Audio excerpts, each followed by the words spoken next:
Jornal 7 Dias. A semana em retrospectiva. Adebayo Vuns, Gustavo da Conceição, José Guerreiro, Andy Inglês, Rui de Castro. Análise e comentário. Jornal 7 Dias. Aqui na LAC. Ouvintes, muito bom dia. Jornal 7 Dias, a semana em retrospectiva, presentes para a primeira edição deste mês de outubro. Estamos a caminhar para o final do ano e também a caminhar para novembro, o mês que vamos celebrar 50 anos de independência nacional neste 2025. Jornal 7 Dias, habitual produção da Direção de Informação da LAC, com a técnica a ser garantida pelo Emanuel Catelina e o Ricardo Dias, na moderação José Silva, e conosco para olhar os temas que marcaram os últimos 7 dias, os nossos convidados comentadores residentes, José Guerreiro, Rui de Castro, Gustavo da Conceição e Adebayo Vuns. Bom dia a todos, boa segunda-feira, estamos juntos. Bom dia a todos. Bom dia, boa semana. Boa semana. Como temos para esta edição, vamos aqui retomar um que não acabamos por não analisar na última semana, tem a ver com o censo da população, o adiamento da divulgação dos resultados do censo de 2024, agora que estão agendados não os preliminares, mas sim os resultados definitivos já para o próximo mês de novembro. Tudo acontece em novembro. Em novembro também vai acontecer o Congresso de Reconciliação Nacional, o Congresso Nacional de Reconciliação, que está a ser organizado pela CIAST, a Conferência Episcopal de Angola e São Tomé. Por este motivo, Dom Manuel Imbamba, o bispo e presidente da CIAST, esteve na última semana no Palácio Presidencial para formular um convite ao presidente da República, João Lourenço, para participar neste evento, onde o bispo destacou os temas que vão marcar o Congresso, o principal objetivo, e também referiu, inclusive, que o chefe de Estado já anuiu a este convite para este Congresso de Reconciliação Nacional. Estão assim lançados os temas no seu jornal 7 Dias, a semana em retrospectiva, a olhar para a semana e os seus desenvolvimentos. Vamos começar a nossa análise com o tema do censo. Depois da recolha de dados, foi o processo do censo geral, o recenseamento geral da população e habitação que decorreu em todo o país em 2024. A expectativa em relação à divulgação destes resultados estava anunciada para este mês de setembro a apresentação, a divulgação preliminar dos resultados do censo, o que já não vai acontecer porque o Instituto Nacional de Estatística, INE, não sabemos se avançamos que adiou ou antecipou a divulgação dos resultados do censo, agora os resultados definitivos para a segunda quinzena de novembro próximo. Segundo o INE, há progressos assinaláveis registrados nas fases de tratamento e apuramento, análise e validação de dados que levam então a esta decisão. Rui de Castro, não teremos resultados preliminares em setembro, que muito se aguarda. Previa-se a apresentação dos resultados finais em 2026, de acordo com o cronograma, mas agora já haverá resultados definitivos em novembro. Poderemos contar mesmo já com estes resultados em função de tudo o que está a acontecer em torno deste censo? Bem, eu acho que este anúncio do Instituto Nacional de Estatística tem muito a ver com a recuperação da imagem do próprio Instituto, que ficou muito manchada com todo este dossiê do censo da população 2024. Porque o que nós temos estado a assistir é, de facto, a um conjunto de anomalias que vem já do ano passado, desde que se decidiu avançar e criar uma comissão multissetorial,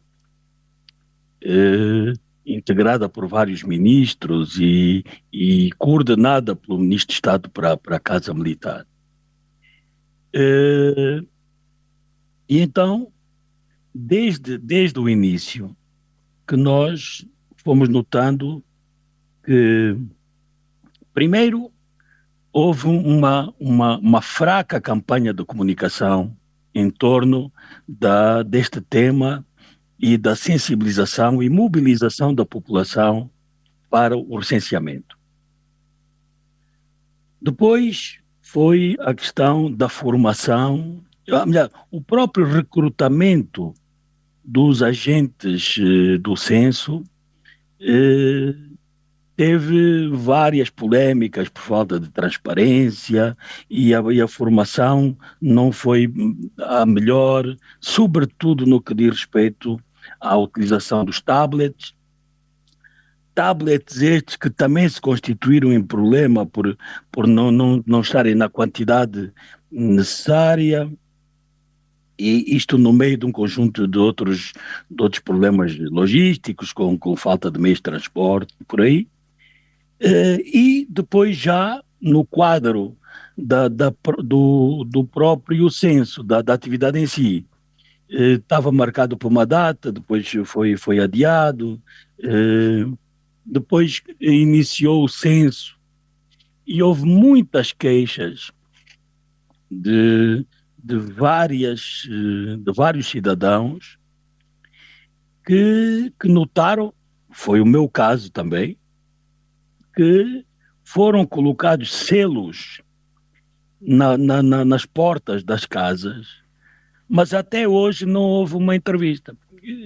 Eu e a minha família, por exemplo, estaremos à margem deste censo, porque nem por telefone, nem por visita, nada, não houve entrevista. E houve N casos deste género. Portanto, com todas estas irregularidades, o que em muitos setores, em muitas sensibilidades se pensava que iria ocorrer é que se fosse fazer um novo censo, já que os dados do censo, a não baterem certo, vão depois criar um conjunto de outros problemas, porque os dados do censo é que vão determinar muitas das políticas públicas, muito do investimento que se possa procurar e fazer, porque no caso não teremos, portanto nós teremos dados que são projeções. Há uma projeção, por exemplo, que aponta que neste momento seremos 35 milhões. Mas não há garantia que assim seja. Desses 35 milhões, quantos homens, quantas mulheres? Quantos estão quantos são até os 30 anos? Onde é que estão localizados? Quantos têm o ensino superior? Quantos têm o médio? Quantos estão a trabalhar? Quantos estão no mercado, na economia informal? Quer dizer, há um conjunto de elementos que nos deveriam ser dados por este censo e que, de facto, muito dificilmente nós teremos um resultado real. Agora, o que foi anunciado é que,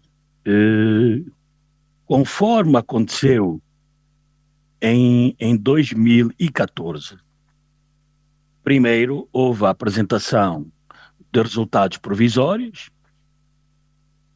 Estes resultados provisórios foram apresentados, foram discutidos, foram depois melhorados para então depois chegar ao resultado definitivo. Neste caso, o que é que nos estão a dizer? Que já não há necessidade de apresentar dados preliminares, portanto, aquilo que for apresentado já não tem mais discussão, é isto e ponto final. Estes resultados definitivos seriam para apresentar no próximo ano, mas vão antecipar e vão dar-nos já em novembro. Portanto,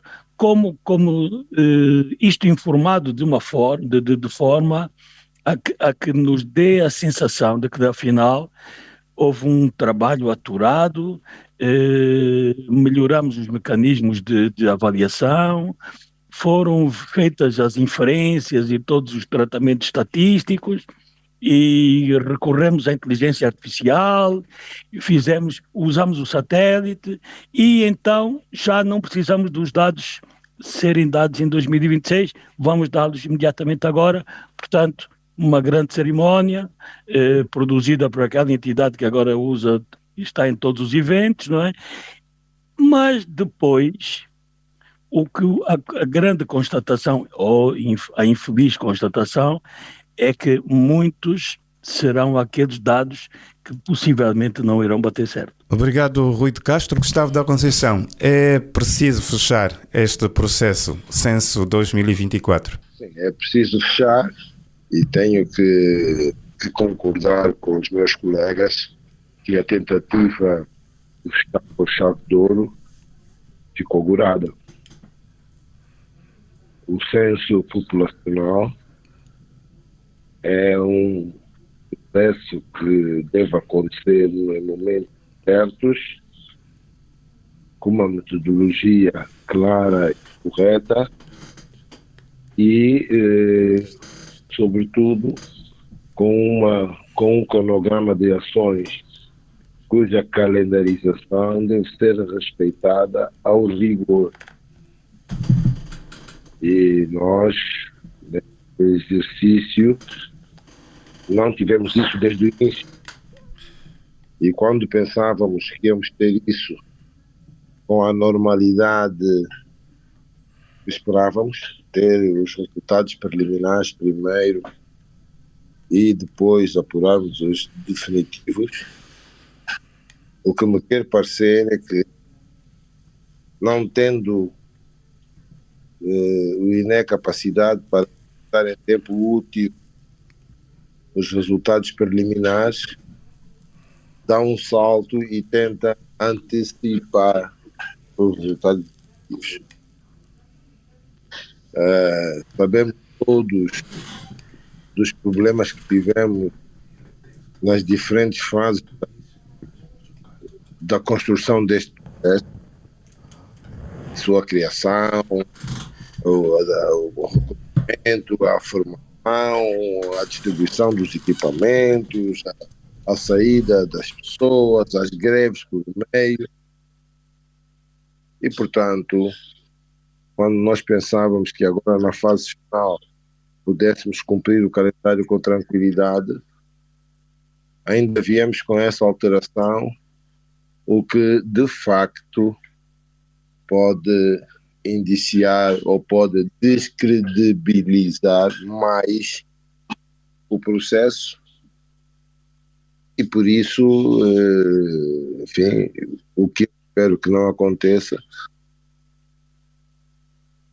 é aparecerem resultados que não correspondem com a realidade objetiva do nosso país, porque, como já os colegas disseram, esses são dados que vão influenciar políticas, vão influenciar projetos, vão influenciar planos e investimentos.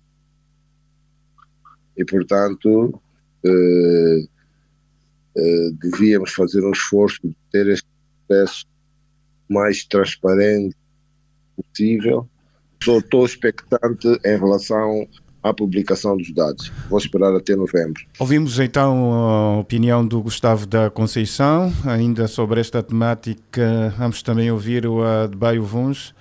Este censo, depois de muitos adiamentos, de muitas situações, agora o INE a dizer que está já preparado para a divulgação não preliminar, que estava prevista para o mês de setembro, agora definitiva dos resultados. Estará o INE mais preparado, após também a mudança de direção, terá trabalhado na sombra e agora pronto o Instituto Nacional de Estatística para a divulgação definitiva destes resultados? Bem, deixa-me ver se bem percebo a questão. Todos nós esperamos que sim, aliás, o cronograma inicial apontava para isso mesmo, né? Que a divulgação dos resultados preliminares deveria ter ocorrido até finais de setembro passado. Mas infelizmente não foi o que vimos a acontecer. De resto, estes episódios, nesta ronda censitária, ou neste censo de 2024-25, ou 24-25, têm ocorrido muitos fenómenos anómalos, né? E isso começou logo desde o início do processo. Se relembrarmos, a fase preparatória do censo teve alguns episódios pouco abonatórios, né? Da contratação de equipamentos e outras coisas mais.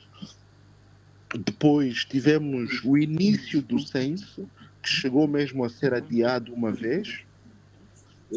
A operação de recolha de dados esteve enviosada também em muitas falhas operacionais e logísticas, como bem referiu o Rui de Castro. Nós tivemos muitas famílias que não foram abrangidas na captura de dados, ao contrário daquilo que era a projeção inicial. De tal sorte que se estima mesmo que cerca de 25% desses dados ficaram por recolher, não é? E agora temos este novo episódio, não é? Relativamente à divulgação dos resultados preliminares, que já não vão acontecer, e pelo contrário, o INE decide antecipar, chamemos assim, a divulgação dos resultados finais. Não é? Portanto, estamos a falar aqui de uma antecipação de cerca de 5 meses, não é? Portanto, a projeção inicial, segundo me apercebi, o cronograma apontava para a divulgação dos resultados finais apenas em março, creio, de 2026, e temos agora essa divulgação antecipada para novembro, para a segunda quinzena de novembro deste ano. Não é? É óbvio que o que se espera é que, quer do ponto de vista da metodologia e da técnica, não haja mais gaps, e que o resultado do censo seja suficientemente fiável para nos permitir ter uma fotografia mais rigorosa daquilo que é o tamanho real da nossa população hoje, e daí podermos fazer as projeções para os próximos 10 anos. Não é? Nós temos muitos estudos, relatórios, documentos mesmo oficiais, que trazem números diversos. Alguns falam em 32 milhões de habitantes, outros falam em 35, e também já há quem fale em 38, não é?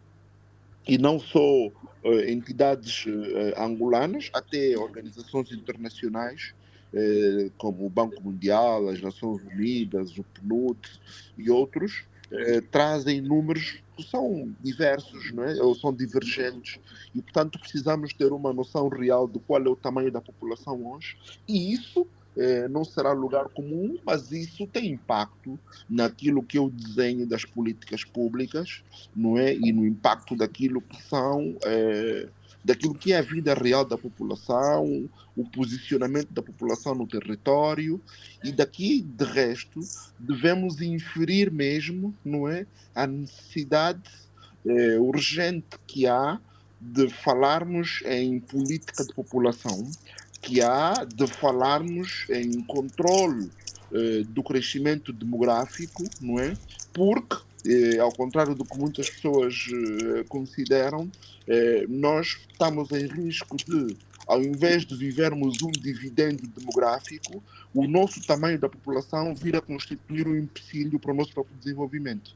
Então precisamos de ter um controle. Aliás, eu a esse respeito socorro-me de um questionamento feito pelo professor Alves da Rocha num recente congresso, onde se questionava mesmo sobre qual é, afinal, o tamanho ideal da nossa população vis-à-vis o nosso território e também vis-à-vis aquilo que são as nossas condições econômicas objetivas, e não podemos olhar apenas para os potenciais ou para as potencialidades. Temos que olhar para aquilo que é a capacidade real do país em criar riqueza, não é? E em que medida essa riqueza, depois distribuída, consegue conferir algum bem-estar à nossa população. E Adebayo, não ficarmos à deriva e deixar que as coisas aconteçam por si só. Adebayo, na sequência deste raciocínio que está a avançar e cita o professor Alves da Rocha, nós estamos desde o início do ano a ser implementada a nova DPA, aliás, nova Divisão Política e Administrativa. Estes resultados do censo, porque estamos depois a fechar o ano de 2025, há que projetar o orçamento para 2026, podem causar algum impacto na elaboração de políticas locais e tudo mais, quando não se sabe o certo, por exemplo, qual é a população de um determinado destes novos municípios que surgiram, ou mesmo as províncias. Sim, estamos atrasados, não é? Porque o processo de elaboração do orçamento para 2026, que eu saiba, já está em curso, não é? Também pode ocorrer haver diálogo institucional, não é? E alguma informação que, embora não seja pública, e porque o Ministério do Planeamento participa neste processo, obviamente que pode calibrar algumas políticas considerando os dados ainda confidenciais que existam à volta do censo e esses dados serem considerados na formulação de políticas e mesmo em alguns indicadores econômicos, né? Portanto, quando o Ministério do Planeamento faz a definição do PIB por setor, eventualmente por algumas zonas do território, levar em consideração já aquilo que sejam os indicadores que o Enel possa passar, não é? E não utilizar mais os indicadores antigos. Mas é urgente que consigamos concluir esse processo e que o concluamos com o máximo de rigor, né? Porque estes episódios põem um bocado em causa, não é, a credibilidade, a fiabilidade dos números que possam vir a ser anunciados, não é? Mas de qualquer modo vamos aguardar. Vamos aguardar também. A aguardar vai estar o José Guerreiro. Zé, este adiamento, o Instituto Nacional de Estatística justifica progressos assinaláveis. Acredita que tenham havido realmente estes progressos e que levam já a antecipação, podemos assim considerar, dos resultados não para 2026, como apontava o cronograma, mas agora para novembro de 2025, com mais de 5, 6 meses de antecedência, porque aqui, segundo dados que temos, o cronograma apontava para finais de 2026 e agora temos os dados em finais de 2025. Zé Silva, com tantos problemas com o censo, permites que eu queira amenizar um bocado o ambiente, amortecer, digamos assim, o tema, começando por falar em coisas mais leves, não é? Como costumas dizer, eu estou por via alternativa, né? No caso pelo WhatsApp. Esta segunda-feira estou a partir de Benguela, né? Onde tive a oportunidade de reencontrar o meu amigo Dr. Raul Araújo, ex-bastonário da Ordem dos Advogados, que com mais 2 advogadas da Ordem, aqui de Luanda, vieram acompanhar a eleição para o Conselho Provincial de Advogados de Benguela, após uma campanha eleitoral que foi bastante disputada. Aliás, eu assisti também nos grupos de Benguela, no WhatsApp. Aliás, Benguela já nos habituou há muitos anos a ser um baluarte de ideias e práticas democráticas.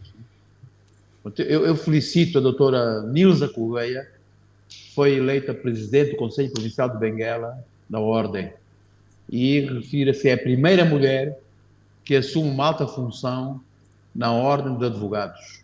Não dos advogados. Eu juntei uma alegria dos advogados benguelenses, né, com a excelente hospitalidade do doutor Inglês Pinto, também ex-bastonário, também benguelense, e que fez nos tratar em família com amizade rigorosa e sincera. Eu gostaria também de saudar o 5 de outubro, comemorado ontem. Parabéns aos especiais da RNA e à excelente crónica que o José Rodrigues, jornalista e diretor desta casa, escreveu a propósito da RNA. Mas vamos então ao censo, né?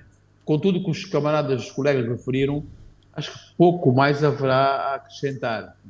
Dizer, parece-me, e gostaria muito de estar errado, que as conclusões que vamos ouvir em novembro poderão estar muito longe da realidade, dos dados verdadeiros, dos factos. Isto porque, pelo que percebi, o inquérito físico presencial, junto de cada uma e de todas as residências do país, e que são a base para se chegar às conclusões sobre os números, as ocupações, as famílias, as questões de vida, etc. Tudo isso que os colegas também já referiram. E eu risco dizer que 4 em cada 10 cidadãos não foram formalmente contactados ou inquiridos. Isto fundamenta-se em opiniões e informações que temos ouvido ou lido. Né? Acho que neste nosso próprio painel, já falamos uma vez nisso, a maioria de nós não foi contactada por elementos das brigadas de censo. E estamos a falar que nós vivemos na capital do país e na cidade do asfalto. E, como dizia muito bem o Adebayo, ao falar em políticas públicas, etc., conceber, planificar, projetar na base de dados errados é tão mais grave do que fazê-lo sem elementos. Não é? Mas é melhor aguardarmos o relatório de novembro e sabermos se foram consideradas, não é, margens de erro, não é, nos números a apresentar, não é, e qual a dimensão dessas margens de erro. Porque, sabe, parece-nos, porque fomos ouvindo, que muitas pessoas não foram contactadas, então que dados é que vão ser dados agora em novembro? Aliás, este censo corre mesmo o risco de se assemelhar ao nosso satélite, não é? Não sabemos se existe, onde está, se funciona e para que serve. Depois de tudo que foi dito, era a minha pequena intervenção sobre o censo. Obrigado, José Guerreiro. Aqui também este olhar sobre o censo geral da população e habitação, cujos resultados foram antecipados, também podemos dizer assim, adiados. Os resultados do censo para a segunda quinzena de novembro próximo, e o Instituto Nacional de Estatística aqui a justificar o progressos assinaláveis registrados nas fases de tratamento, apuramento, análise e validação dos dados. Zé Guerreiro, só aqui um dado em relação a presidente do Conselho Provincial da Ordem dos Advogados em Benguela, quando referia que é a primeira mulher a assumir um cargo na Ordem, né? Se calhar a nível da província de Benguela, porque em Luanda nós já tivemos como presidente do Conselho Provincial Henriqueta da Silva. Depois foi candidata também a bastonária da própria Ordem dos Advogados de Angola a nível nacional, mas já foi assim... Se é assim, pronto, dou o braço a torcer, mas informalmente aqui em Benguela foi falado isso, né? Que era a primeira mulher a ser presidente de um conselho provincial. Mas está de Luanda, muito bem. Ainda bem. Vamos então avançar, e porque falávamos da alteração de datas relativamente à divulgação dos resultados do censo, nós vamos daqui a pouco olhar para outro evento que também teve a sua data alterada e vamos já saber das razões. É o Congresso Nacional de Reconciliação da CIAST. É para daqui a pouco. Partimos para o nosso primeiro intervalo e estamos juntos. Jornal 7 Dia. A semana em retrospectiva. Adebayo Vuns, Gustavo da Conceição, José Guerreiro, Andy Inglês, Rui de Castro. Análise e comentário. Jornal 7 Dias. Aqui na LAC. De regresso para a segunda parte do seu jornal 7 Dias, a semana em retrospectiva. Já aqui dissemos que falávamos de um outro evento que também teve a sua data alterada. Estamos a falar do Congresso Nacional da Reconciliação, inicialmente previsto para este mês de outubro, para finais deste mês, vai agora acontecer no início do próximo mês de novembro. Isto porque depois do convite feito a CIAST, ao Presidente da República, para participar num evento, convite feito na última semana pelo líder da Igreja Católica em Angola, Bispo Dom Manuel Imbamba, que foi recebido em audiência no Palácio Presidencial para este conclave, para falar deste conclave com o chefe de Estado João Lourenço e também endereçar oficialmente convite, e por razões de agenda, depois de aceitar o convite, o Presidente da República sugeriu, então acertou a alteração das datas agora para o mês de novembro. Vamos começar a olhar para este tema com o Rui de Castro. Também aqui este pormenor, esta edição de hoje, temos todos os comentadores em formato alternativo, através das nossas plataformas digitais. Rui, um congresso da reconciliação que tem já confirmada a presença de chefe de Estado João Lourenço. O que isto pode significar e qual que cunho pode dar a este evento da Igreja Católica? Bem, eu acho que o facto de o Presidente da República e pai da nação ter anuído ao convite da Igreja Católica para participar neste congresso vai, do meu ponto de vista, transformar este evento com um cunho um pouco religioso, mas virado também para a sociedade civil, mas vai transformá-lo possivelmente no evento mais importante do ano, no quadro da celebração dos 50 anos da independência. Porque só o facto de o Presidente da República estar presente já vai fazer com que a mídia pública seja atraída e quase que obrigada a dar uma ampla divulgação às intervenções e às conclusões deste Congresso.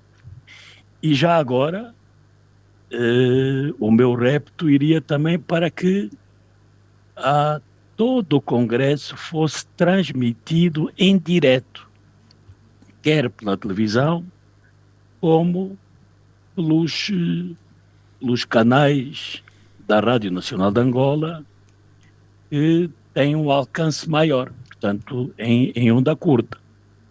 Isto para quê?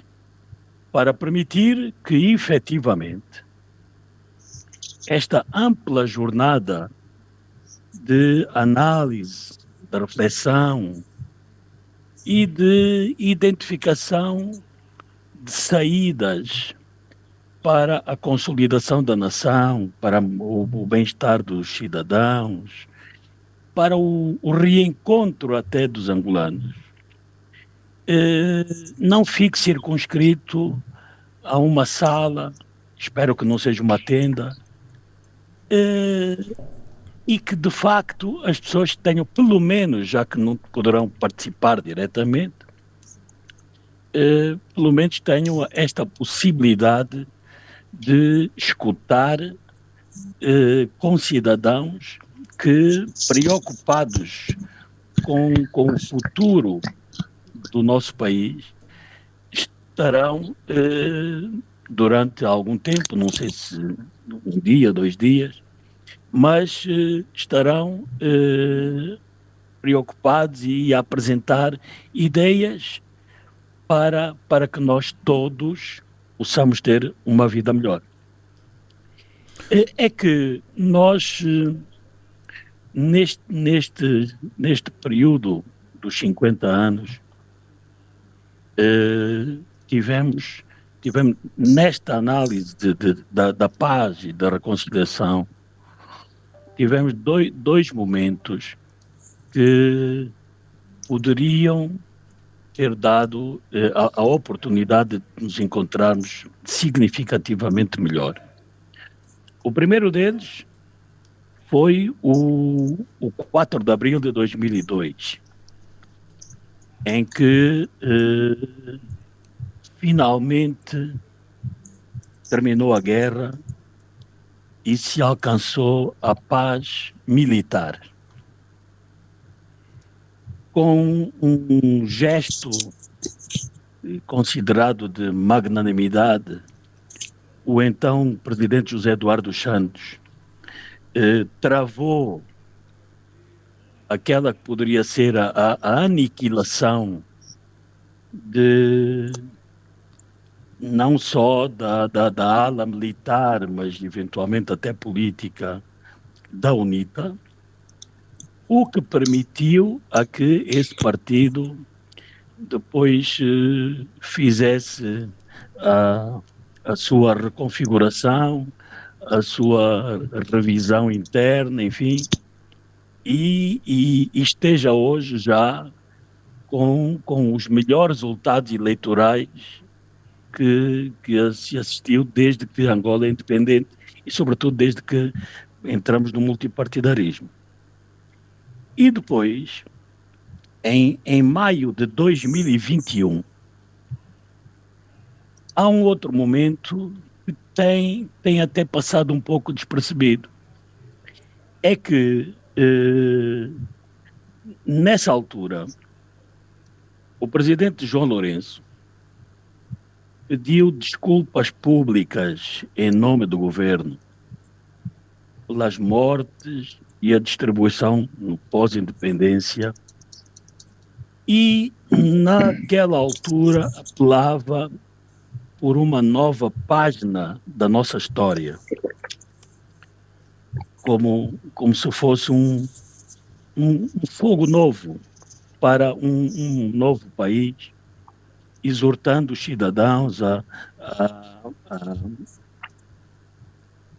usarem todas as energias pela edificação da nação, do desenvolvimento econômico, prosperidade e bem-estar.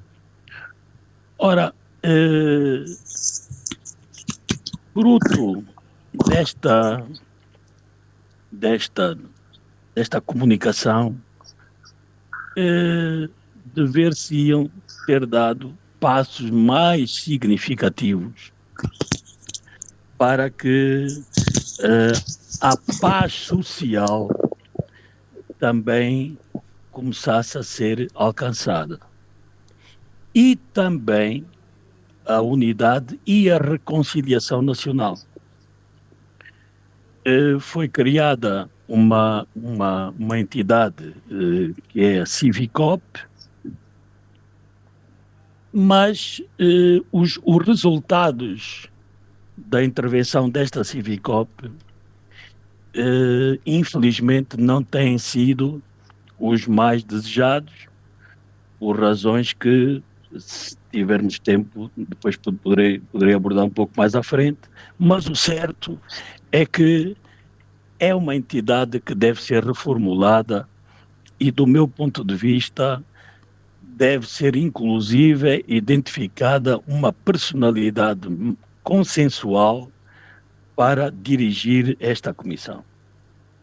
Ora, com este congresso, as grandes linhas para aquele que, como dizia o nosso famoso cantor Teta Lando, quando apelava a um funge de domingo para nós, os da terra, nos sentarmos a conversar com serenidade e sabedoria. Então, o que a Igreja propõe é que se preconize ou se identifique como consolidar a paz social e a unidade nacional, promover uma reflexão nacional e uma assunção de erros cometidos na condução do país durante a independência, um repensar Angola para encontrar soluções para problemas mais prementes, a promoção do bem-estar emocional, psicológico, físico, social, um forte apelo, e isto tem sido enfatizado bastante, sobretudo pelo Dom Imbamba, que é apelar a que a cidadania esteja num patamar muito acima da militância. Isto depois também tem a ver numa avaliação com a grande partidarização das instituições.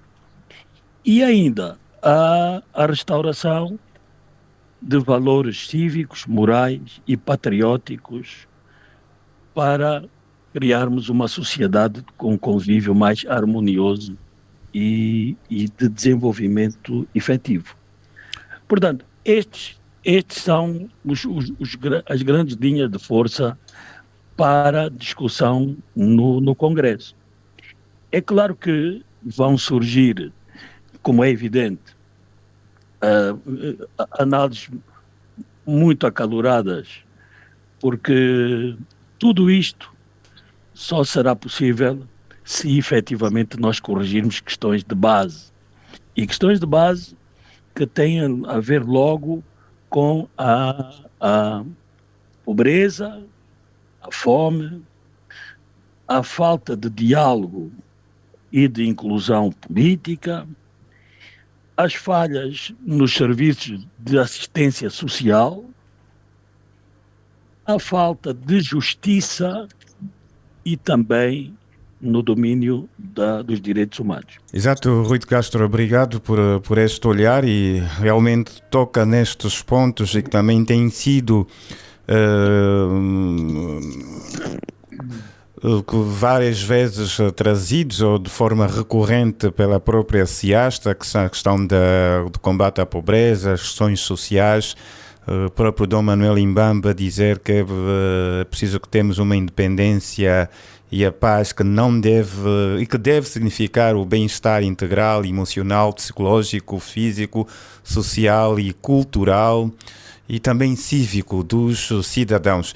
Gustavo da Conceição, para além de todos estes pontos que o Congresso pretende abordar, a questão da independência, a questão do bem-estar dos angolanos, há também aqui o olhar do facto de ser referido como um Congresso que está aberto a todos, do ponto de vista de estratos sociais, de denominações religiosas, ou seja, não é apenas um congresso da Igreja Católica, é de todas as forças vivas que representam o país, como sinalizou Dom Manuel Imbamba. Naturalmente, uma iniciativa dessas que resulta da lucidez da Igreja Católica tem que ser o mais ampla, o mais aberta possível. Daí a complexidade de um congresso desse tipo. A grande diversidade e divergência de opinião, e a Igreja Católica parece ter, de facto, aquela plataforma que pode congregar isso. E, portanto, o que estamos à espera agora, dado que o convite para o chefe de Estado participar foi aceito, o que estamos à espera agora é que esta seja uma oportunidade para se bater uma plataforma de absoluta abertura, uma plataforma que se pode considerar neutra do ponto de vista político, não é? Portanto, temos que ver isso como uma oportunidade para discutirmos com franqueza, com abertura, com responsabilidade, as questões associadas à paz, ao desenvolvimento, à justiça e aos equilíbrios que a nossa sociedade precisa de ter para ter essa paz social e para que o nosso nacionalismo, a noção de pátria e de nação sejam mais consolidadas.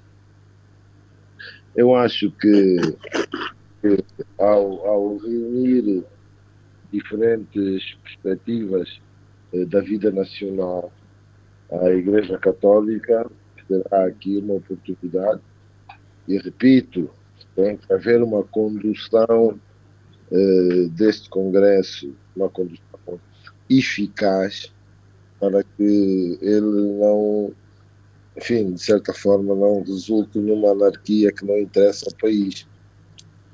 E, portanto, espero que, com a mesma lucidez com que teve esta iniciativa, encontre a tranquilidade e a capacidade de comandar o tal debate de formas que se produzam resultados que vão naturalmente impactar ao nível da nossa sociedade. Desde logo, trazer impactos melhorando a nossa capacidade de diálogo e de criarmos ligações e conexões, discutirmos os problemas com abertura e tranquilidade. E depois essa consciência de que pertencemos todos a esse espaço que chamamos Angola e, portanto, todos nós merecemos viver aqui com dignidade e com um índice de satisfação que engrandeça a dimensão nação do nosso país. E, portanto, desse ponto de vista, eu vejo com satisfação a iniciativa da Igreja Católica. Eu acho que a Igreja Católica aqui esteve igual a si própria na dimensão da promoção da paz, na dimensão da promoção do diálogo, que tem sido apanágio da Igreja desde a sua fundação há 2025 anos. Né? E portanto sou daqueles que aguardam com expectativa que num espaço de neutralidade se possa fazer um debate que produza ideias para o futuro do nosso país e, de alguma forma, possa também implicar, apesar deste Congresso não ser um espaço vinculativo, mas possa implicar vontade de cumprir as ideias que saírem dele. Obrigado, Gustavo da Conceição. Adebayo Vuns, Congresso de Reconciliação, o convite feito ao Presidente da República, já anuído. Há aqui também que recordar que recentemente na plenária dos bispos, que foi realizada no santuário da Mushima,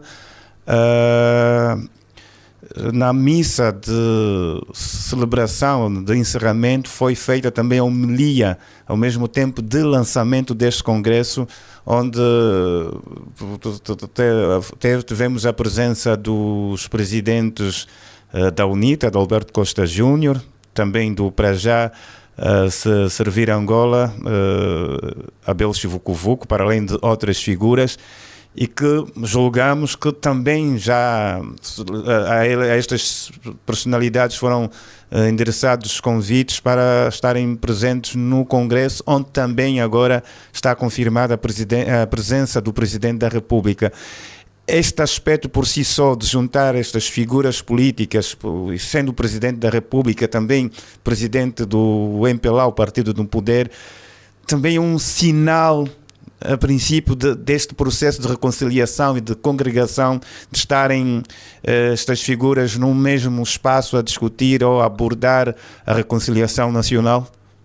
E confirma, no fundo, o papel da Igreja Católica enquanto reserva moral da sociedade, enquanto ponte para a conciliação de várias forças, sobretudo forças políticas dentro da nossa sociedade, e mesmo o papel de unificador, né, de unificação.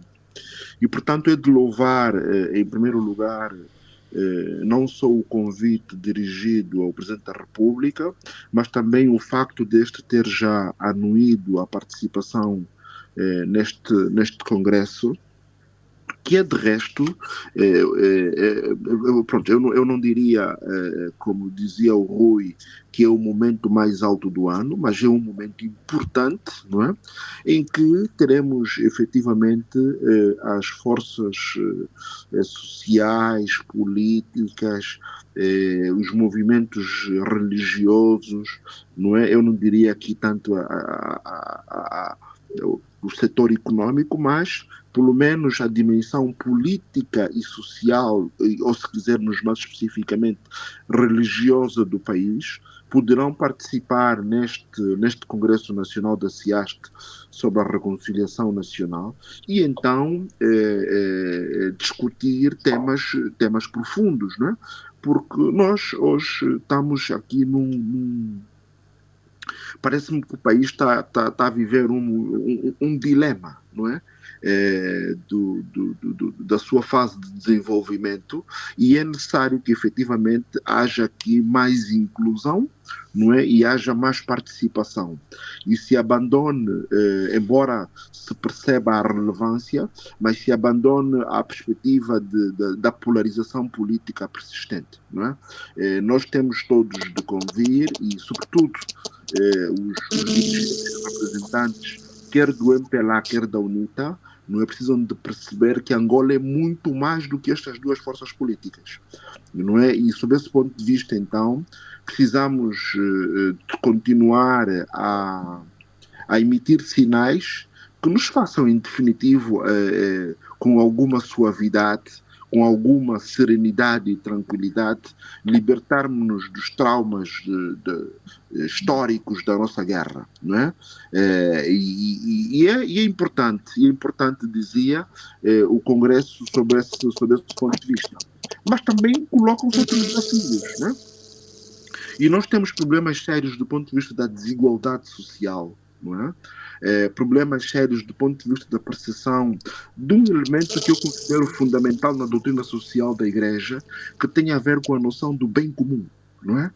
Que tem a ver com a noção de todos percebermos que devemos participar e construir a edificação de um país diferente, que tem a ver com a percepção de que uns não podem se achar mais donos dos recursos, não é? E, pelo contrário, devem disponibilizá-los para estar efetivamente ao serviço de todos e não apenas ao serviço de alguns grupos de interesse que muitas das vezes gravitam, não é, na órbita do poder. Portanto, eu creio que este Congresso pode ser um marco interessante, e dizia muito bem o Gustavo, não é obviamente um Congresso vinculativo, mas é uma questão de ética, de moral, de princípios, não é, que nós precisamos continuamente disseminar junto das forças políticas, principalmente, e também junto da sociedade de uma maneira geral, no sentido, efetivamente, de todos os angolanos fazem falta no processo, não é, de melhoria, de transformação de um país novo, não é, na lógica que foi sonhada, pelo menos por aqueles que foram os pais da nossa independência, os heróis conhecidos e anónimos, muitos deles a serem, digamos, homenageados ultimamente nas condecorações dos 50 anos da independência, mas também, mesmo aqueles que não sendo homenageados, consigam perceber a importância de também participarem, não é? Não só em eventos dessa natureza, mas fundamentalmente no seu cotidiano, não é? Emitindo sinais, não é, que nos permitam efetivamente avançar. E, portanto, eu creio que a Igreja tem aqui uma oportunidade dourada, não é, no sentido de, mais uma vez, comunicar e educar publicamente sobre o tema da reconciliação, não é? Que não é algo que se consolida apenas entre as elites e as lideranças, mas que precisa descer também para a população, não é? E esta compreender, no fundo, o propósito maior para o país, conhecer a história com profundidade, evitarmos erros, não é? Mas ainda assim celebrarmos as nossas vitórias, não é? Em vários campos da vida, não é?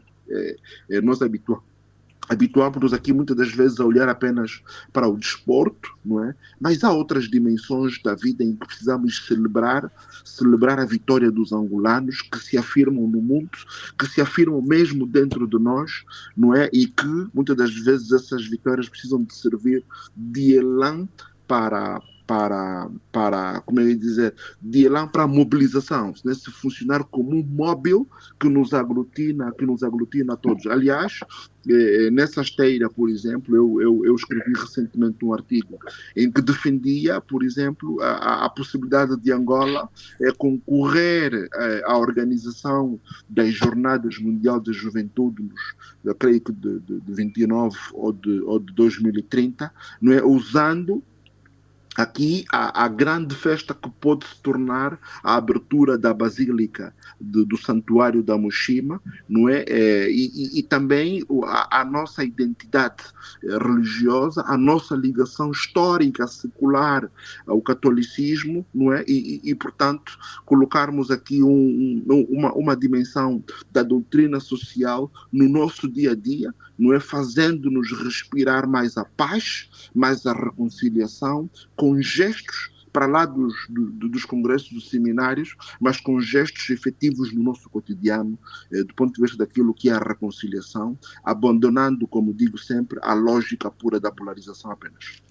Adebayo, antes mesmo de fecharmos, porque vamos ouvir o Zé sobre este assunto já na terceira parte, mas para fecharmos agora a segunda parte, Adebayo, todo este esforço da Igreja, quer da Igreja Católica como de outras denominações relativamente à paz, à reconciliação, não é novo. Nós já tivemos um movimento pró-paz, já tivemos outras iniciativas.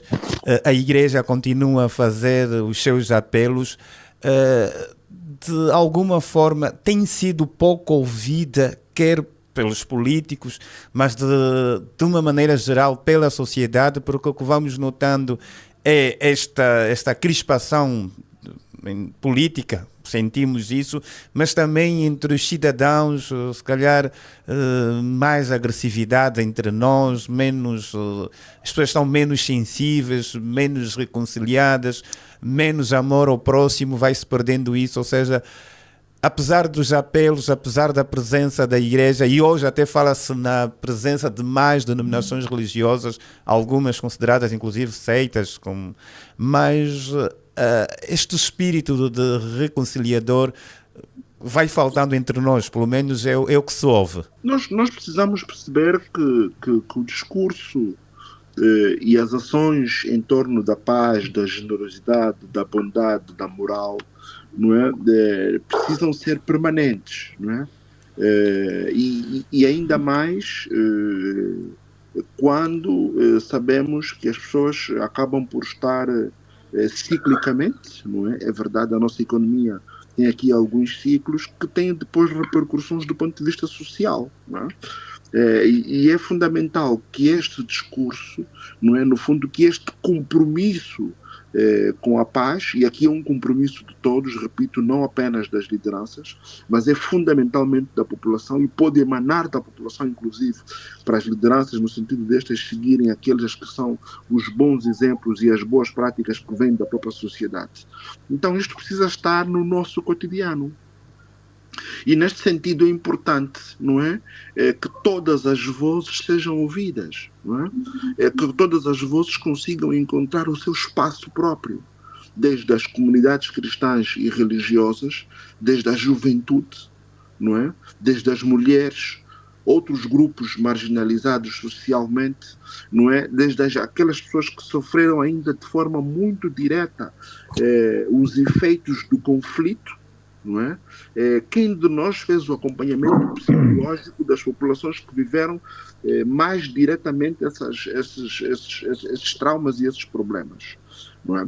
Se somarmos a isso as dificuldades inerentes ao nosso cotidiano hoje, obviamente que é normal que haja aqui alguma tensão, não é? Mas precisamos também, em contraponto, continuar a balançar, não só do ponto de vista daquilo que é a boa governação, no sentido de resolver efetivamente com a população os seus problemas, porque eu não acredito na lógica de nós e eles, não é? Eu acho que todos devem participar na resolução e não ficarmos à espera que uns tenham a responsabilidade e os outros sejam meros sujeitos, não é? E com isso, não é? Com este sentido de participação, talvez se amenize o efeito dos problemas sobre a população. Todos nós sabemos que alguém com fome, alguém sem rendimento, não é uma pessoa no seu íntimo que se torne e que tenha os gestos mais amáveis. Pelo contrário, tem fluxos, não é, intrínsecos à própria pessoa, não é, que abafam a bondade, o amor e a generosidade e sobressaem outros valores não tão positivos, como é a violência, a agressividade. E a agressividade, muitas das vezes, não é meramente pancadarias, não é? Mas muitas das vezes ela é sentida no verbal, não é? No cotidiano das pessoas, no trânsito, não é? E noutras manifestações da nossa vida, não é? Sobre as quais nós precisamos efetivamente de corrigir aqui esse tiro e criarmos uma sociedade mais harmonizada, não é? Para as nossas crianças e para aquilo que são as futuras gerações que o país, obviamente, pretende ter, mas que sejam gerações que estejam dispostas a contribuir para termos uma Angola diferente, não é? E muitas das vezes nós olhamos a Angola diferente apenas na lógica das infraestruturas, mas precisamos fundamentalmente olhar para a dimensão humana, não é? Das pessoas educadas, civilizadas, organizadas, saudáveis, não é? E saudáveis não é apenas na lógica de ir ao hospital, mas é também na lógica do seu próprio bem-estar, com o desporto, com o bem-estar psicológico, não é? E isso sente-se nas famílias, não é? Que, infelizmente, é aqui um núcleo fundamental da sociedade sobre a qual precisamos prestar necessariamente maior atenção e esperemos que no Congresso se olhe para isso. Obrigado, Adebayo. Nós agora temos que nos reconciliar com o tempo, porque é momento para o nosso intervalo, porque temos compromissos comerciais e voltamos daqui a pouco para a terceira parte, também para a análise do José Guerreiro em relação a este Congresso da Reconciliação.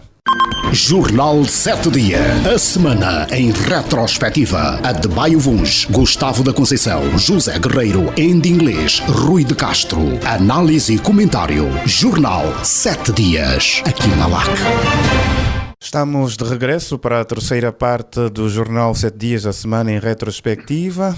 Ainda a propósito do Congresso, José Guerreiro, Congresso que acontece em novembro, mês dos 50 anos de independência nacional, tem sido marcados com várias atividades desde o início do ano, desde as condecorações e todo o conjunto de atividades, mas também num ano em que a situação social dos cidadãos esteve ou sente-se mais apertada. Aliás, a própria SIAST, na abertura da última plenária que abordar os aspectos sociais, inclusive a fazer referência dos acontecimentos de finais de julho último. Zé Guerreiro, todo este conjunto de situações, e neste ano dos 50 anos da Dipanda, era fundamental termos um momento para falar de reconciliação nacional, termos este Congresso. Muito bem, esta é uma medida ideal. Os objetivos do Congresso foram bastante bem explicados pelo Dom José Manuel Imbamba. Acho que também é José, não é só Manuel. Acho que é Xará também. Exato. Que ele é titular da Diocese de Saurimo, não é? Sim, o arcebispo de Saurimo. O Rui de Castro, Saurimo. Acho o Rui de Castro, o Gustavo e o Adebayo, apresentar a proposta, podemos ser nomeados adjuntos do Dom Imbamba, né? pois eles explicaram muito bem os objetivos e o alcance do Congresso, né? Então, na realidade, eu concordo com os objetivos que o Dom Mbamba e os seus adjuntos agora propostos, né, deram a conhecer, pois revejo em muitas debilidades do nosso país, né, do nosso Estado, né, que merecem de facto uma profunda reflexão, né. Eu vou citar uma das afirmações de Dom Mbamba que me parecem poder ser o mote principal do Congresso, né. Diz que basta estarmos sempre a viver do passado em glória, nós carregamos ainda. É necessário fazer este exorcismo nacional, esse exorcismo de consciências, esse exorcismo dos políticos, para que verdadeiramente a linguagem política seja mais polida, mais incentivadora do bem, da alegria, da satisfação e focada na resolução dos problemas mais prementes que o cidadão apresenta. Fim de citação. Portanto, acho que é o modo principal, acho que é importante esta pequena passagem do que ele explicou sobre o Congresso, que vai ter a presença de cerca de 500 congressistas, né? E segundo o Bispo estará aberto a todas as forças vivas, considerando que a reconciliação nacional é importante para o país e para os angolanos. Eu também acho que, digamos assim, todos os colegas já referiram nisso, agora o debate foi muito claro também, para além da grave situação económica e social do país, persiste ainda com bastante acuidade a questão de pensarmos o país como cidadãos, como angolanos, e não como militantes, simpatizantes de partidos, né? Este problema da nossa, digamos, formatação psicológica, né, é alimentada por um sistema político que não ajuda a cimentar a unidade e a transparência, é alimentado também por discursos de dirigentes políticos que não favorecem a reconciliação e também por uma comunicação social pública que está ao serviço do governo e não do Estado, né? Segundo Dom Mbamba, se os angolanos continuarem a viver nesta tendência de grupos, de partidos, de grupos fechados, o país não vai conseguir construir a nação que todos desejam. Volto a fazer uma citação, fim de citação. Eu, para terminar, faço duas sugestões. Hoje estou a ser muito breve. Primeira sugestão. E pronto, já temos o Dom Mbamba, o coordenador do Congresso, com certeza, CEAST, e temos agora 3 adjuntos, portanto espero que levem as minhas sugestões. Neste Congresso, eu acho que os líderes políticos não deveriam falar, não deveriam discursar. Não sei se é uma sugestão ousada ou se é uma sugestão possível. Os líderes políticos não deveriam aparecer como chefes, assim, colocando entre aspas. Deviam ir lá só para ouvir, estarem sentados a ouvir e a tirar notas sobre o que os outros congressistas disserem. Essa sugestão. Porque nós sabemos que alguns dos discursos de alguns líderes políticos são, na sua maioria, discursos ocos, sem conteúdo e de quem já ninguém acredita, não é? Ou também são comunicações que podem fraturar e não unir. Então, eu acho muito importante a presença no Congresso de todos os líderes partidários, mas deviam estar sentados, ouvir e tirar notas. E depois, com a sua consciência, pondo a mão na consciência, refletindo já num outro espaço, ou também na igreja, ou em casa, no seu quarto, refletindo se aquilo que os convidados vão dizer tem razão ou não, e o que é que cada líder político pode fazer para alterar a situação, que com certeza vão ouvir no Congresso. Mas se vamos estar lá a ouvir discursos políticos, a gente ouve todos os meses, todas as semanas, para não sei o que é que vai adiantar. A minha segunda sugestão, e o Rui de Castro quase me tirou a sugestão, não é? Que eu tinha já, digamos, trabalhada, a CEAST deveria estabelecer um memorando de entendimento com o Ministério da Comunicação Social para que os órgãos de comunicação social sejam instados a cobrir na íntegra os trabalhos do Congresso, sem filtros e sem privilegiarem só determinado tipo de intervenções. Se não houver este compromisso de reconciliação também com a comunicação social pública, vamos assistir ao mesmo tratamento que tem sido dado aos líderes políticos do nosso país. Portanto, estas são as minhas duas sugestões. Obrigado, José Guerreiro. Se calhar assim também já se pode juntar ao, como sugeriu, ao Rui, ao Gustavo e ao Adebayo para coadjuvar o presidente da CIAST, depois destas sugestões e poder então avançar com estas propostas para a organização do Congresso. Vamos fechar este capítulo do Congresso da Reconciliação Nacional, ou Congresso Nacional da Reconciliação, que vai decorrer em novembro, aqui em Luanda, nesta organização da Conferência Episcopal de Angola e São Tomé CIAST, e que está também inserida nos 50 anos da independência nacional. Estamos a fechar esta edição do Jornal 7 Dias, agora o momento para os recados. Rui de Castro, que recados é que temos para esta edição? Bem, eu gostaria de começar referindo que esta vamos chamar de rubrica do nosso Jornal 7 Dias também está prestes a fazer um ano, se é que já não fez. E está prestes a fazer um ano porque a semana passada fez um ano desde que partiu o nosso ex-colega jornalista Ismael Mateus. A rubrica Os Recados tem muito a ver com os recados ao meu chefe, que faziam as delícias de muitos ouvintes da LAC quando o Ismael colaborava com esta estação.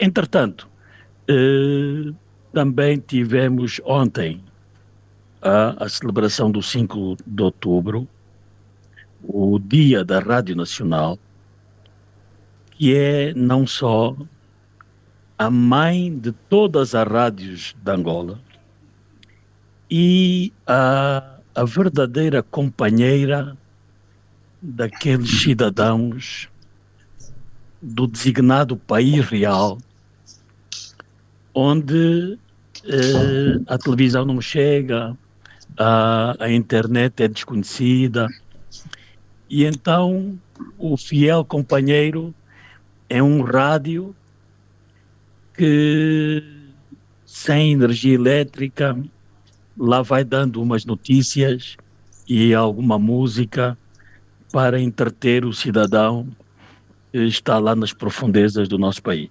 Portanto, a minha saudação especial a todos os trabalhadores da Rádio Nacional e todos aqueles que fazem com que aquela casa ainda esteja em pé.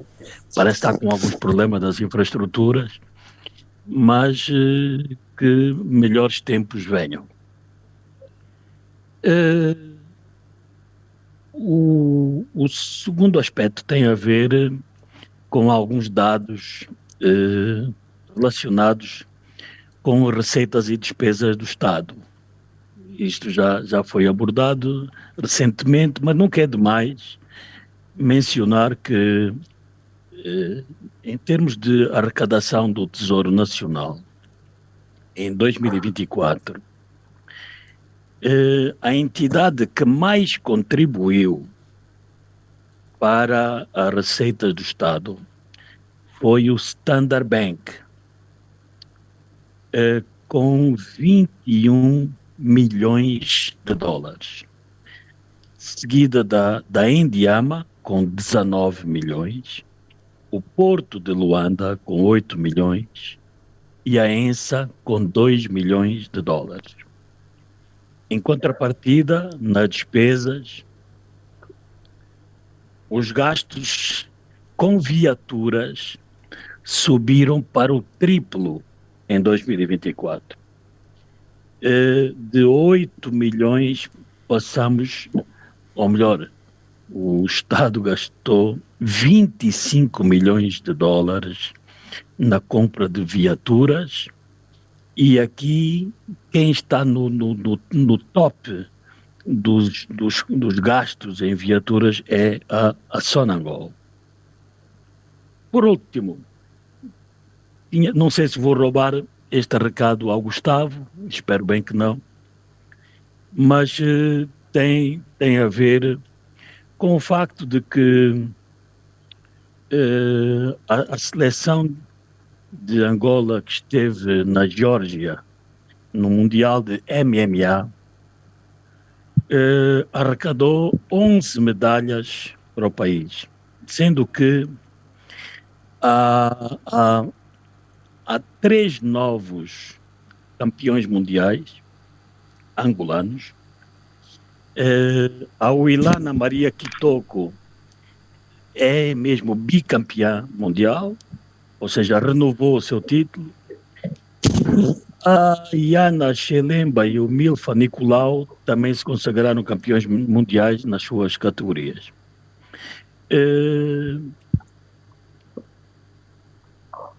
Tem as partes boas e depois tem as partes menos boas, e na menos boa tem umas declarações da Maria Kitoko, em que ela também pedia que não lhe dessem apenas flores, porque também tem fome, também quer reconhecimento e também quer a sua casa e eventualmente o seu todo-terreno. E aqui temos uma questão de que nestes 50 anos nós tivemos o futebol adaptado como campeão do mundo e depois vice-campeão. O nosso José Saiovo, com várias medalhas de ouro e recordes mundiais no atletismo paralímpico. O Omar Souza, campeão mundial de jiu-jitsu. O Ângelo Vitoriano no Hall of Fame da FIBA. Enfim, figuras que estiveram no topo mundial. Ora, o Saiovo e a Maria Kitoko não podem ter as mesmas distinções do que o Manucho Gonçalves ou a Palmira Barbosa. Assim como o Valdemar Bastos ou o Bonga não podem ter as mesmas honras da Noite e Dia ou da Pérola. O mesmo se passa com escritores, médicos, pilotos, cientistas, enfim. E então, com esta larga elasticidade nas comemorações dos 50 anos, estas figuras de dimensão mundial teriam de estar no patamar da classe de honra e não nas outras classes mais abaixo. Mas aqui o que eu acho mesmo é que se deveriam criar nas distinções honoríficas medalhas de mérito por especialidades e que seriam atribuídas de acordo com critérios muito bem estabelecidos e previstos no Diário da República, para que ainda em vida estas figuras, estes angolanos de excelência possam entendam que só se alcança um patamar elevado com muito estudo, trabalho e dedicação. Obrigado, Rui.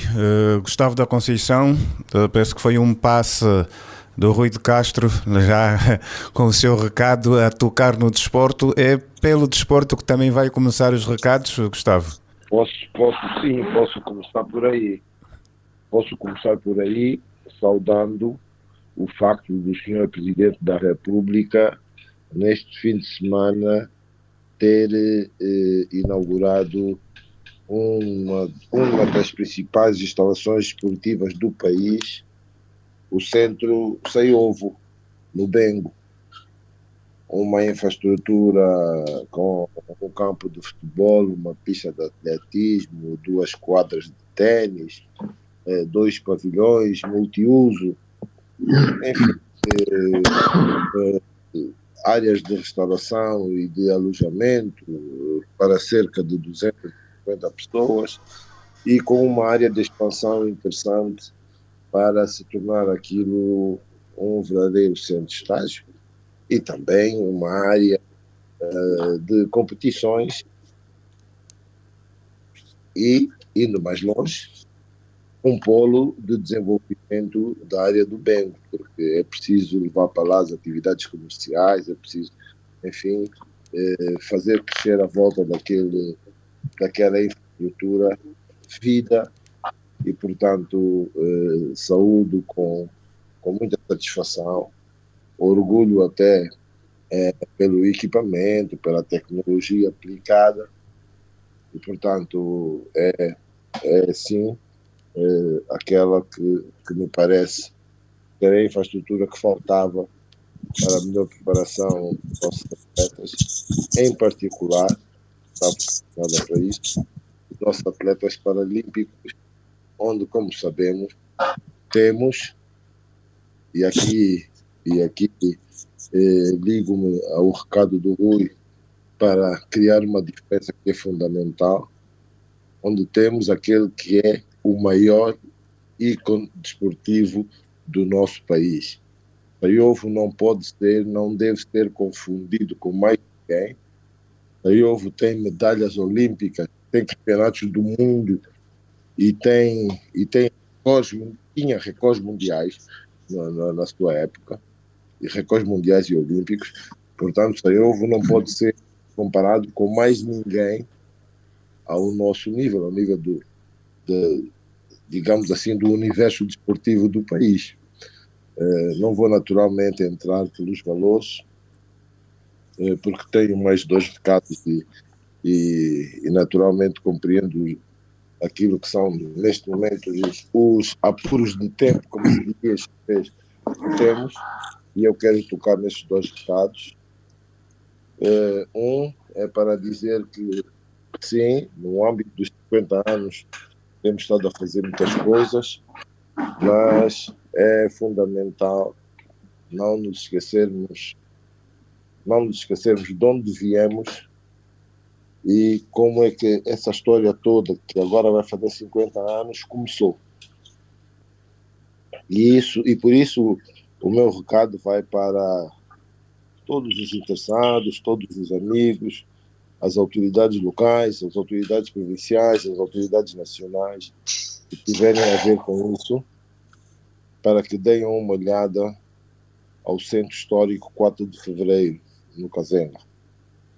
Porque no âmbito dos 50 anos, repito, devemos nos lembrar como é que é essa história que estamos agora a contar, com várias atividades de interesse nacional e internacional, começou. Finalmente, era para o meu último recado, era para o meu amigo e confidente Zé Guerreiro,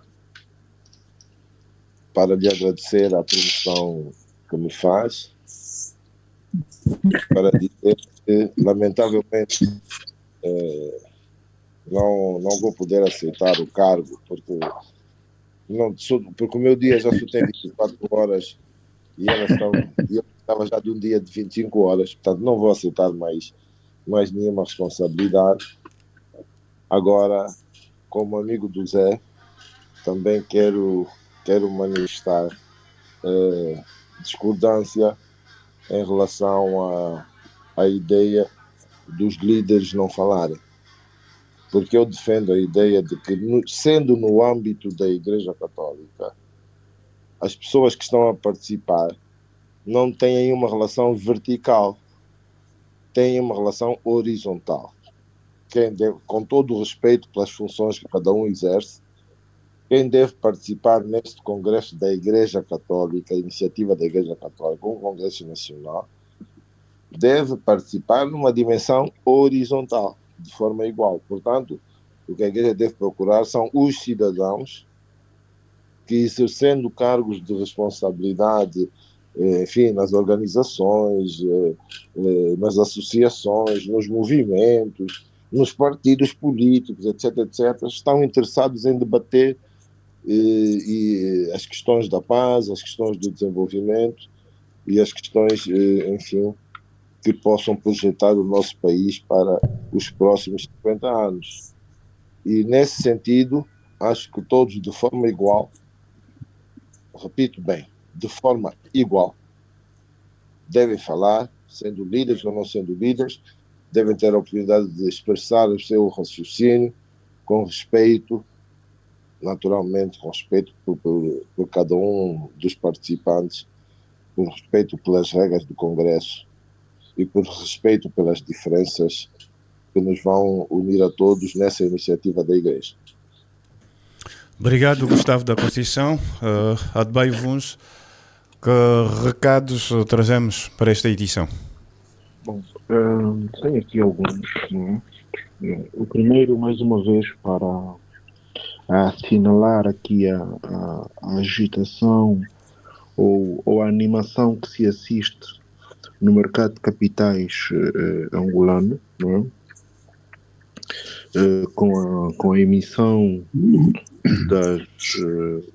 com a operação, a oferta pública de venda de ações do BFA, o mercado ficou, não diria agitado, mas animado, e houve aqui um movimento de valorização, quer das ações do próprio BFA, quer também do BAE, não é? O que faz pronunciar que futuras operações venham a seguir a mesma dinâmica, o que obviamente é muito bom para a nossa economia, não é? Já há mesmo indicadores que apontam para o facto da operação do BFA ter sido um sucesso, inclusive dentro de operações similares em África, não é? Porque absorveu pouco mais de 200 milhões de dólares, não é? E, portanto, para uma bolsa e para um mercado de capitais emergente é expressivo, não é? E, portanto, esperemos que essa dinâmica continue, sobretudo ao nível do mercado secundário, e se consigam, então, transacionar mais ações, obrigações e mesmo títulos do Tesouro, não é? Demonstrando aqui um aumento da literacia também da nossa população, e acreditamos nós que teremos aqui uma ferramenta poderosa de inclusão e mesmo de geração, de criação de riqueza e de novos ricos para o país a partir desse mercado de capitais. Depois, na última semana também tivemos notícias sobre o processo judicial que havia na União dos Escritores Angolanos, em como a eleição de Lupita Feijó, no fundo, teria sido confirmada, não é? E, portanto, agora o que se espera é que a nova direção da União dos Escritores Angolanos, liderada por Lupita Feijó, consiga não só fazer aqui o trabalho de reunificação, mas principalmente de reorganização da instituição, que é a mais antiga, no fundo, instituição privada no pós-independência, no fundo, a primeira instituição nascida depois independência, e que se consiga assistir um maior dinamismo no mercado literário, uma maior promoção da leitura e a União a cumprir aqui de forma mais expressiva aquilo que pode ser o seu papel dentro da nossa sociedade, e não ficar numa abordagem às vezes snob e elitista, mas permitir que haja um maior dinamismo da literatura no nosso seio, tal como se assistiu, por exemplo, até pelo menos os anos 90, não é? E parte do início dos anos 2000. O outro recado vai para o governo da província de Luanda, não é? Que muito bem iniciou uma campanha de remoção de outdoors que eles chamam de irregulares, não é? E eu diria mesmo que em Luanda assiste uma poluição, não é? Visual de outdoors em algumas zonas, e afinal veio-se a confirmar que muitos desses outdoors têm sido colocados de forma irregular, não é? É preocupante, apesar da iniciativa ser oportuna e muito bem pensada, mas é preocupante porque faz-nos então pensar que estamos aqui numa terra onde cada um faz o que quer, né? Quando quer e onde quer. Portanto, é estranho, né? Que qualquer um consiga colocar o seu outdoor aí numa avenida qualquer, fazer dinheiro com os anunciantes que publicitam os seus produtos e serviços nesses outdoors, que afinal são outdoors irregulares. Portanto, é preciso que neste caso, o governo provincial de Luanda encontre mecanismos para que, e hoje lá está uma funcionalidade que pode ter o polêmico satélite. Hoje é possível utilizarmos ferramentas que permitem mapear a cidade, não é? E mapear, neste caso em concreto, os outdoors que estão colocados nas principais avenidas, não é? E já agora, não me espante que essa situação esteja também noutras províncias, não é? E, portanto, é aqui um alerta às instituições, neste caso os governos provinciais e administrações municipais, porque é uma receita significativa para essas instituições e é preciso que haja efetivamente ordem aqui neste círculo, chamemos assim. Por fim, saudar a chegada de mais uma aeronave para ataque, não é? E apelar que efetivamente o processo de reestruturação da TAG com esta nova administração consiga efetivamente produzir resultados do ponto de vista da melhoria operacional da TAG e também da melhoria da situação financeira da empresa, não é? Conseguirmos proximamente ter uma empresa em melhores condições e quiçá mesmo em melhores condições para que se consiga avançar com aquilo que era a projeção inicial de também colocar a TAG no rol de empresas a privatizar, nem que fosse parcialmente. Não é? Mas de qualquer modo há aqui este novo avião.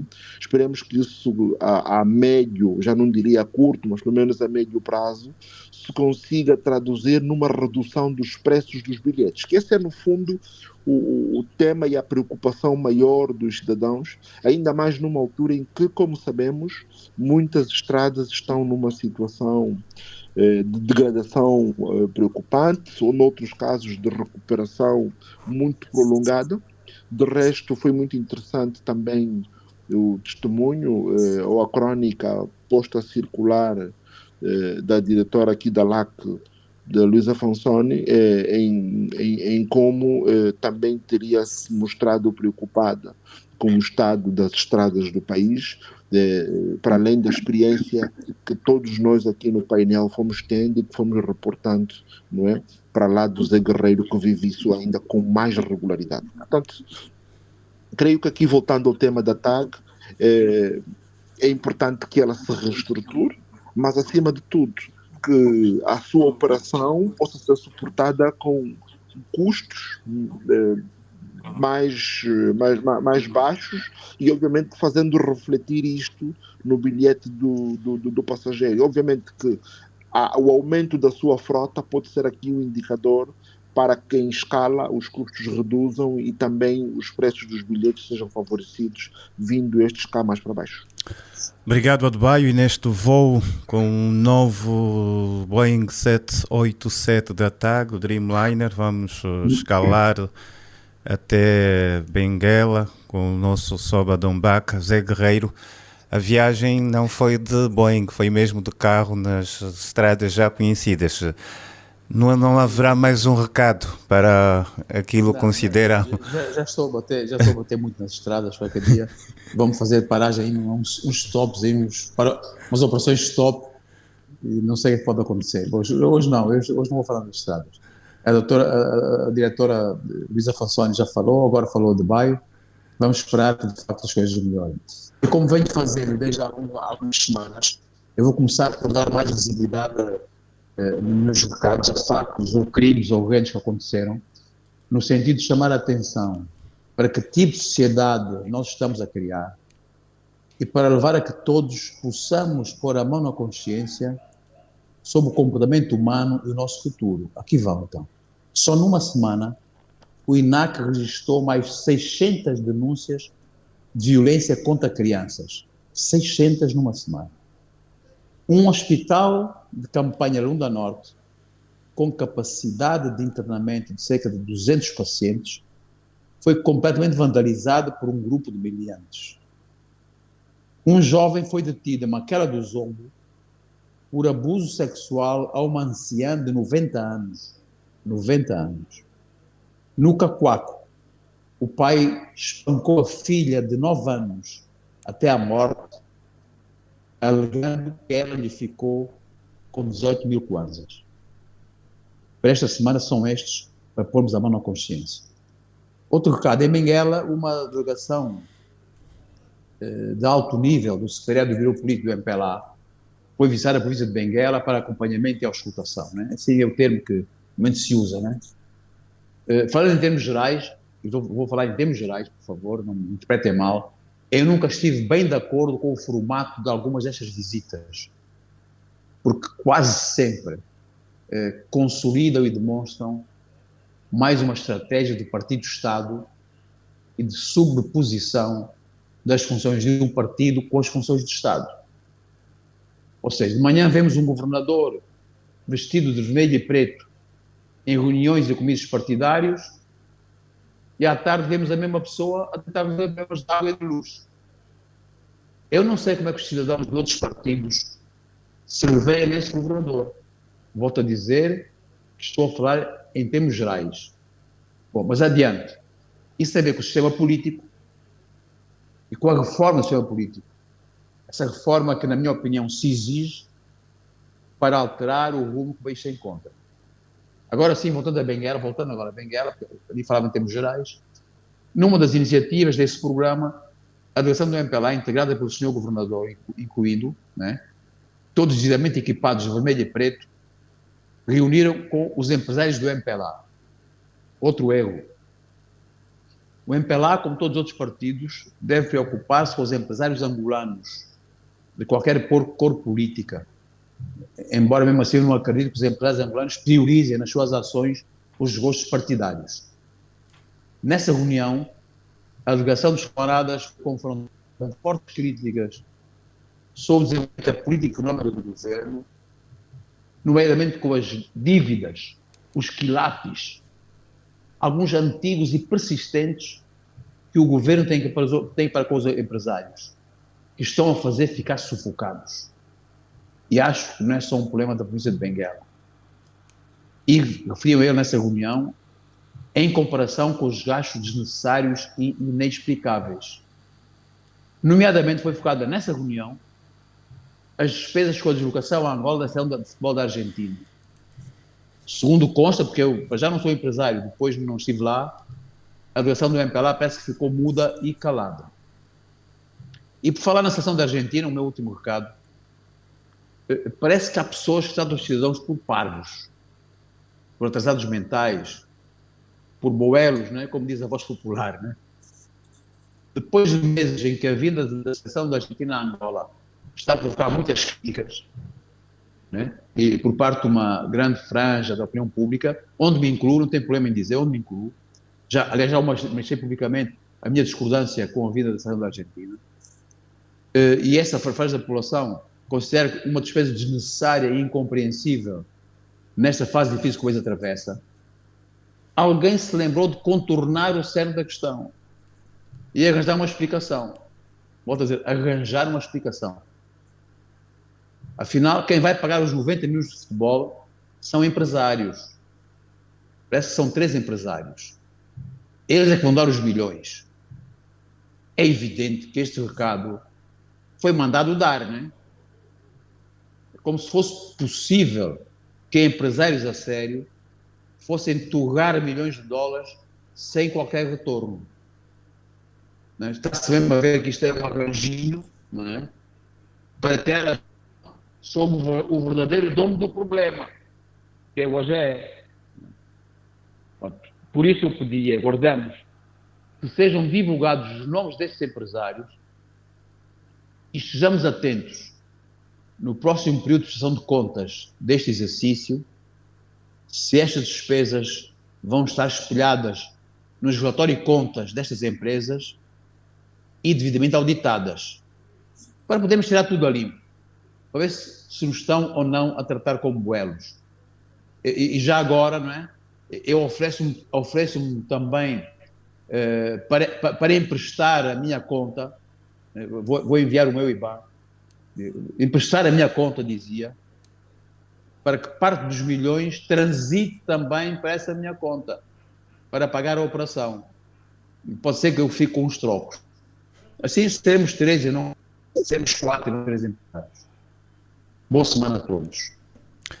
Boa semana para o José Guerreiro, para o Rui de Castro, para o Adebayo Vuns e para o Gustavo da Conceição. Obrigado por esta presença e também um abraço ao Enda Inglês, a esperar que estejamos juntos na próxima edição e que também com a presença aqui no estúdio. Hoje, excepcionalmente, tivemos uma edição toda em formato alternativo nas plataformas digitais. Está concluída mais esta edição do Jornal 7 Dias, segunda-feira, 6 de outubro, com a habitual produção da Direção de Informação da LAC, a técnica garantida pelo Emanuel Catelina e o Ricardo Dias, na moderação esteve José Silva.